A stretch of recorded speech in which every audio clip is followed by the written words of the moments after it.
Road safety is always a concern and, of course, definitely a global phenomenon which gave rise to the decade of action in the last decade. And I think there's been a renewal. Talked about that and the peculiarities of road safety during festivities with our guest, Co-Commander Olusegun Ogunbemide, who is Sector Commander RS2.1, Lagos State Command.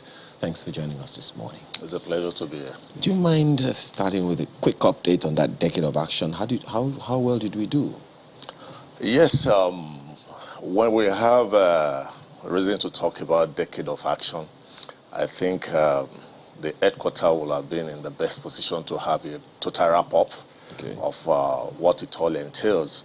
But from Lagos end, I think I should be able to give you a kind of piecemeal of what exactly played out. The first one was between 2010 to 2020, which were to reduce the rate of road traffic fatality by 50%. And, still within this period, we had our challenges here and there. We had the issue of the downfall in the economy that affected so many activities. We had, coming up with COVID also came to play too. So many issues that might not really give a vivid account of what played out. But in line with the 5 pillars, as has been given as a mandate by United Nations, Nigeria did quite well. When I talk of Nigeria, Lagos is more of a reflection of Nigeria because, the input has been put in place by the state and federal in fixing the road, having a lead agency like Federal Road Safety Corps who has been able to harmonize the regulation of all the rules that have assisted in keeping in tenets of this United Nations.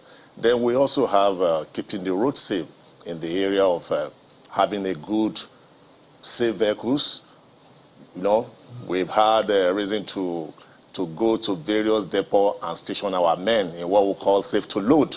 So it's not just about running after vehicles on the road. That's one of the mandates. How do you keep vehicles that are able to meet up to minimum safety standard? Because we are talking of all the things that could lead to reducing this rate of road traffic fatality. And we have the safer road, fixing the road, getting an intervention, safer road users. We've done the best of public enlightenment within this last 10 years, where we've collaborated with so many agencies in that area, because the major focus of Decade of Action is that it should go beyond a particular agent. It's everybody's concern, the NGOs, the government, the road users, and all parties. And that is actually the focus. And in the last 10 years, I think Nigeria has done so well. I understand there's been a renewal. We'll talk about that. Yes, the renewal is just between 2021 and 2030. 2030, yes. What would you say is the most challenging responsibility that you have had to undertake? I recall your colleague in Akwa Ibom listing out a number of things that they're going to be paying attention to, safety conduct, overspeeding, and all the whole 9 yards. What would you say is the most challenging thing for you for your organization, in terms of ensuring road safety? What's the most challenging, the most difficult one you had to contend with from the people? Just say the man. The person. The man, the driver, the person, the road user. Because when you want to look at the various causes of road traffic crashes, you talk about the road, you talk about the vehicle, and you talk about human factor. The road can be fixed. We can determine to say we want to make all our roads tarred. It's within the purview of the government or whoever that has the right to fix the road to do that. When you want to talk about the vehicle, I can also determine to a large extent that I'm not going to allow this vehicle to ply the road if it's not meeting up to minimum safety standard, which we have been doing all over the places. We have series of arrests. If I could have arrested about 60,000 Lagosians in the last 1 quarter, is an indication that the enforcement is very strict. But when it comes to... Sorry, just on that, 60,000 vehicles in Lagos? Yes. As a result of faulty... Generally, totally. Not roadworthy. Not roadworthy infractions, but 60,000 apprehensions in a quarter. That's 3 months. The last 3 months. The last 3 months, even the previous years. That has been the average arrests that are made. 60,000 vehicles. So is that a measure of success? I mean, you land on the point you were making, Yes. but is that a measure of success? Because some will say some of these arrests are even sometimes not right. They wonder, I mean, I didn't quite do anything wrong. Okay, maybe I would rather say there's a mix of the 60,000 last year. Sorry, 15,000 on the average. Okay. You understand? Per quarter. Yes, per quarter. Oh, I see. So totally for the year, about 60,000. When you want to ask whether it's a measure of success, enforcement is a function of the attitude of our people, and is an indication that we have a system that does not permit infractions. So if you want to look at it, judge it from the angle of the performance of the men, that means there's no compromise. That when you hear, you face the music. So to me, it's a measure of success. But if there are crises, there are crashes all over the places, and apprehensions are not being made, is an indication that have failed. Okay. But what we have on ground is that when you hear, you are going to face the music if you are unfortunate to be caught. But another line of success is that apprehension, the 60,000 that year, is an indication that I've saved 60,000 people from getting involved in a crash. Because that vehicle that is arrested for not having good tire could have ended up getting crashed on Lagos-Ibadan Expressway. You know, there's so many other vehicles that they go through without getting apprehended. If I was driving on this route just last night, and I saw this truck that had iron bars on it. It was so bad that the iron bars were so low, they were sparking, they were, making contact on the road and sparking. On my way back, there was another truck that was actually, I don't know what happened, but you could see the petroleum products, on the way out of Lagos. They are usually loaded. I could see the petroleum product leaking. So I put 2 and 2 together. If that truck that had iron bars sparking were to just go past the truck that was leaking. What do you expect? An inferno? So, I mean, there are a lot of other vehicles that go through undetected. I don't know if they do it in the cover of the night. By the way, I saw your men that late on another axis trying to help out another truck. Yes. I mean, kudos to them. But there are a lot of other vehicles that go out or that go through undetected. Severally, I've had reason to judge from this angle. People sit down day and night in the church. But we still have so many sinners still standing before the man of God on a daily basis. Because the transport sector is quite dynamic. I know it's huge, especially when we want to talk of Lagos. We're talking of an average of 2.5 million vehicles parading the road of Lagos on a daily basis. And we have a very vast road network. We have our main stations. Thank God you confirmed that you saw some of them. We cannot arrest everybody at the same time. If I engage a vehicle, I can spend an average of 1 hour if the person happened to be a very recalcitrant person. But if I spend 1 hour on air, I will have reached out to millions of people. That's why we actually prefer, media approach to most of these things. If I run after a vehicle that carries 35,000 liters of fuel on the highway and it gets involved in a crash, the aftermath effect will end up burning down my entire facilities. But if I go to where they are loading, which we do under safe to load, so many thousands of trucks are being engaged, and that is the reflection of what we are seeing on the road. By virtue of the number of trucks that leave Lagos on a daily basis, if not for all these concepts that are put in place, that one you saw leaking, you will have seen thousands leaking on the highway. Oh dear. So we've really made tremendous efforts in getting this thing new. You want him to conclude his thoughts on the driver. Yes, Exactly. So Yes, the driver. When I mentioned the major causes of road traffic crashes, the road, the vehicle, and the man, I just say the road is the responsibility of the government to fix.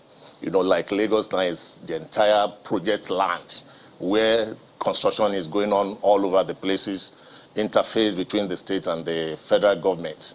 And the vehicle, we've played our own role by saying, like, we know all the major depots in Lagos State. We know all the tank farms where they are loading fuel. The policy came up that rather than running after these vehicles on the highway, why can't we just meet them where they are loading? At the NPA, we have MOU with them, where unless a vehicle meets up with minimum standard, it cannot take a container out of NPA. Unless that container you have is lashed, you cannot move out of NPA. The same thing goes with the various depots. Unless that tanker is meeting up, and we go to virtually all the motor parks to talk to them about the minimum safety standard. That one we have been able to manage to a large extent. But the one that is beyond you and myself is you are there. I don't know the psychological impact what I'm saying is having in you. I don't even know the impression you have before leaving your home.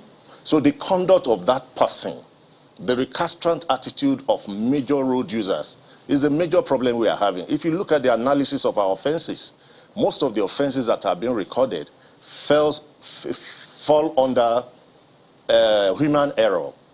The man that decided to use the phone while driving, creating internal distraction, is very difficult for me to judge from outside. The man that decided to go on excessive speed is very difficult for me to judge because he owns the steering. That is why FRS even went extra mile by saying, we cannot really determine what this man will do when he leaves our operatives. Let us have speed limit device. John is just like the Holy Spirit. Wherever you go, he goes with you. So that when my operatives are not there, you have something within you that if you are going beyond that speed limit, it brings you back. Well, we've seen people grieving that Holy Spirit by disconnecting it. By disconnecting, even you know, some people do disconnect from Holy Spirit. You still have the impression that it's there, but it's already disconnected. I know at times that's why it takes us back to the human error too, because who are you doing?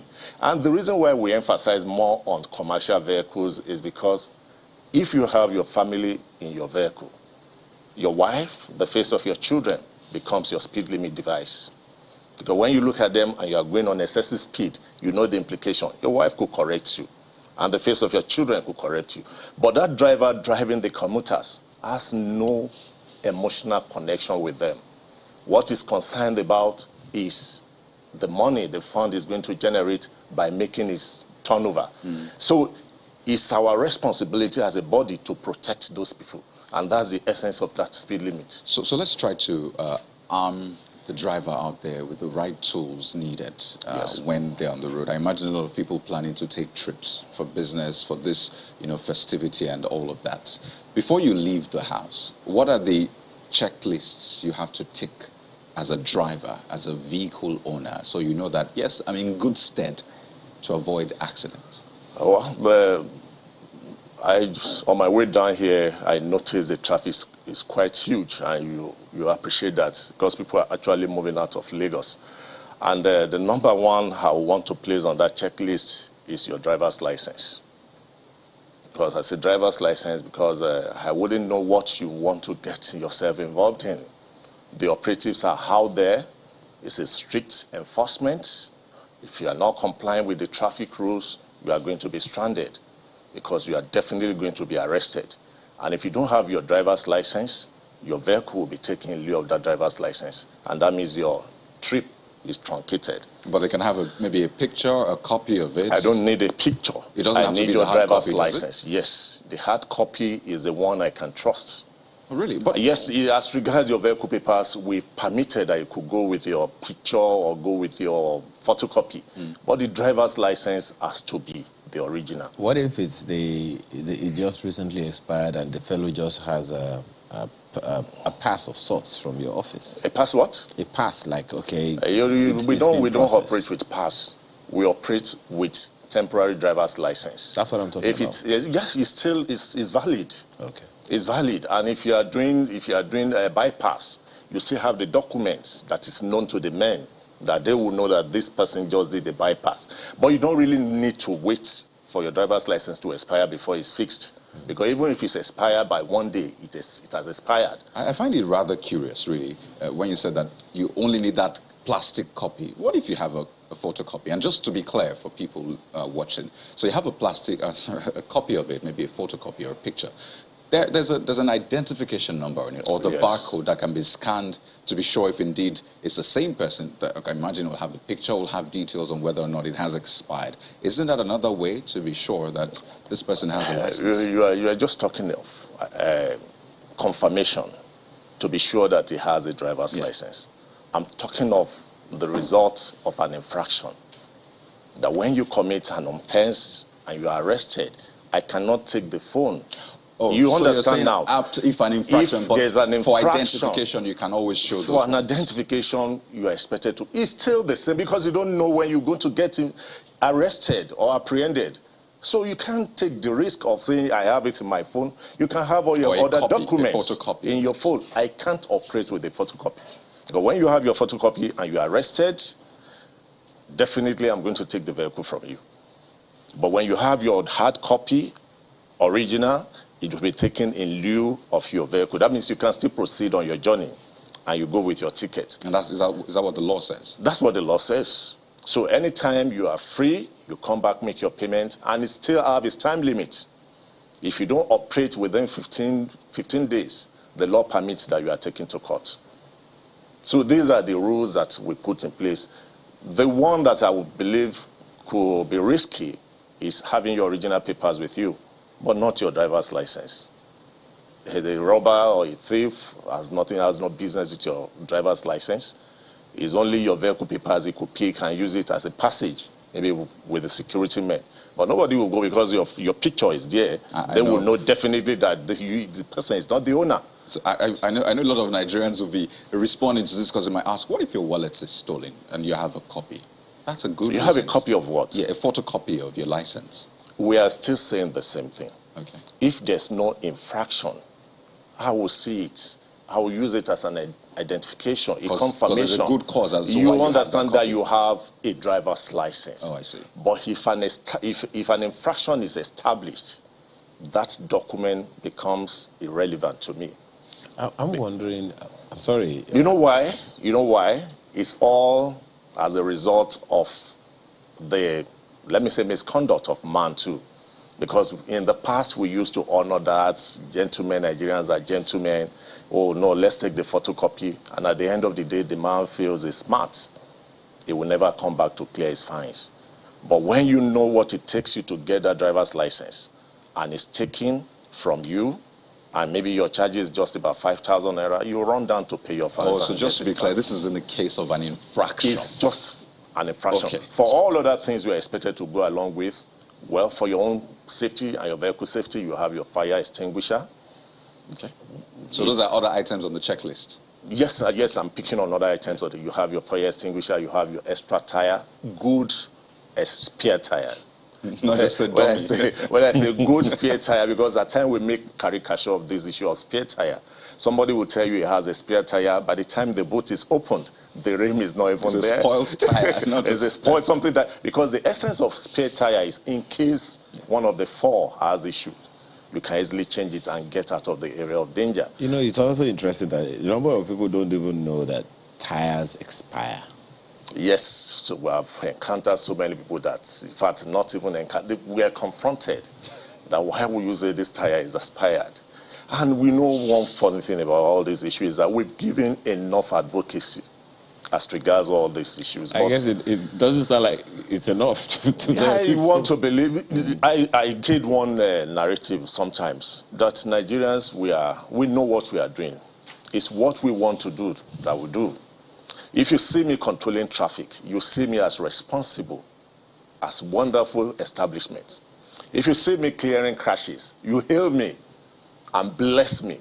But if you come around and I get you arrested, all what I've done becomes, by the way, you start pouring curses on me.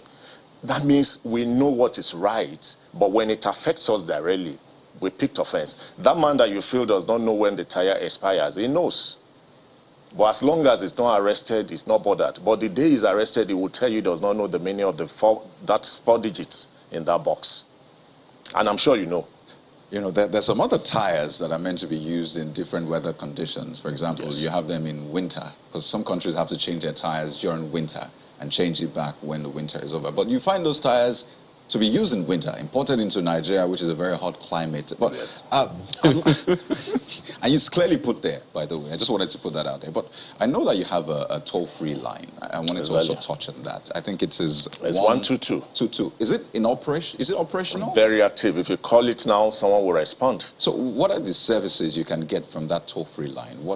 Why should people call it? When should they call it? Well, the natural impression of an average Nigerian is that when you are involved in a crash or when you come across a crash, you call the toll-free 122.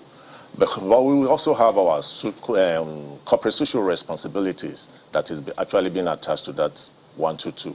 If you are stranded, yes, if you are stranded and you need help, you can call the 122. If in any part of the country? Any part of the country is a central line. And the essence of it is that it hits you with the closest command to wherever you are. So the response time is always quite close. It's 15 minutes. But we have an improvement when it comes to issue of rescue and crashes because we have our first responders all over the places now. These are the artisans you see by the roadside. They're already trained on rescue operation, yes. So when there's a crash, proximity-wise, it's close to him. Under 5 minutes, as he's going to the spot, he's calling us for a larger rescue effort. So the 122 also, when you find yourself, even when you are involved in security issue, you call the line. It's 24 hours. The connectivity, we've done series of supports where we have to link people with the police when we are not harmed. Yeah. And when it has to do with issue of rescue, we can only assist you in linking up. And that is the role that line has been playing, and it's quite jamming. We could go on and on with you, Mr. Ogungbemide. It seems like this is the second, what do you call it? Therapy? Oh yeah, this is road therapy, right? Olusegun Ogungbemide, Sector Commander, RS 2.1 Lagos State Command. Thank you so much for your time this morning, and all the best for what you do for the country. Thank you very much. A few messages just before we go. We'll begin with this one by Peter Idialu. At-risk behaviors on our roads. It's an email. The FRSC officials need to step up their game to be able to address several at-risk behaviors by some road users, including driving against traffic, disobeying traffic lights and road signs, excessive speed driving under fatigue, and vehicle overload with passengers and goods, among others. By so doing, our roads will be safer. Don't even get me started on that overloading angle. Take a look at this tweet on security now from Agana saying, Nigeria's security architecture must be reviewed so as to make simultaneous attacks against these criminals and go after the sponsors as well. Governments, I imagine, have been making vignette and evocative threats to arrest and prosecute the sponsors of these outlaws perspicaciously. Wow, way to go, Prof. Way to go. He's a prof. Pastor Law Alpha Cross says, the core messages of Easter,